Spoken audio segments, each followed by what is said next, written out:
The other day I was asked by a member of an RC board about my lunchbox and what mods I've done to it.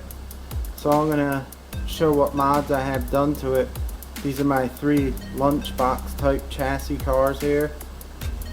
Lunchbox beauty. Alright, let me take this off.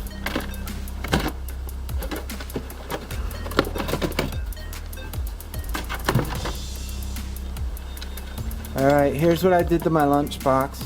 This is, you don't need this, but ESS1 sound. And what I did here is I put the rubber hose that they give you for the bottom of the shocks. I cut like a 4 or 5 millimeter piece up here, I believe, and like a 1.5 or 2 millimeter piece in the back. And I CA glued these. I CA glued them onto the chassis. All these 4 pieces of the hose.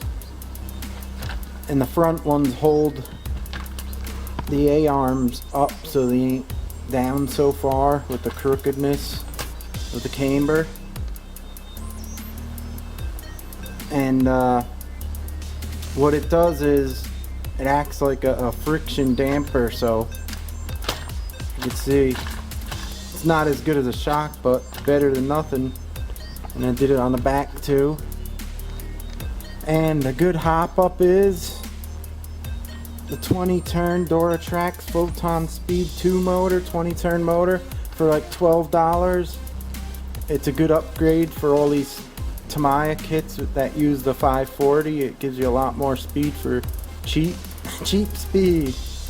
Anyway, I also did the, I don't know if you can see it, the 3rd shock mod. That's a 1/18 scale shock. But I found you don't even have to do that. If you want, you could put a solid link there instead without the shock, or you could just do the cheap cheap fishing string mod. Works like a champ and it costs nothing. You unscrew this screw here on the top of the gearbox like a little bit, and you run like 20-pound test fishing line around it, and then you go through the chassis up there. You make a hole. Well, I tied it to my shock because it was there. Well, anyway, you tie it down so it's tight, so it don't let the rear end twist up. That's what it's there for, the strap. You tie that down and it don't twist up the rear end, but it'll let it twist sideways, and that'll make your lunchbox suspension work much better, because when this twists up, then you can't push down the back suspension when the front twists up. Faulty design.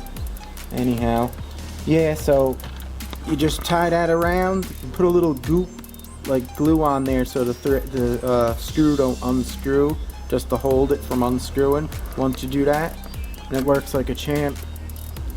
So basically, if you want to save money and not buy shocks, not buy a 3rd shock, you could just do what I did with these rubber spacers they give you for the bottom, glue them on, and then put this strap here with the 20-pound fishing string holding it from twisting up, and your lunchbox chassis will work like a beauty.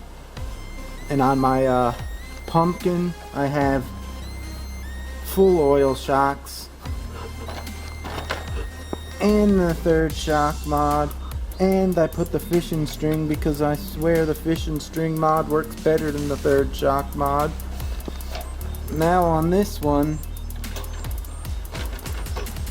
I know I did the 20 turn motor and all these, and this one I didn't do nothing to the suspension yet. It's all stock except for I know I did the rubber spacers like on my lunchbox.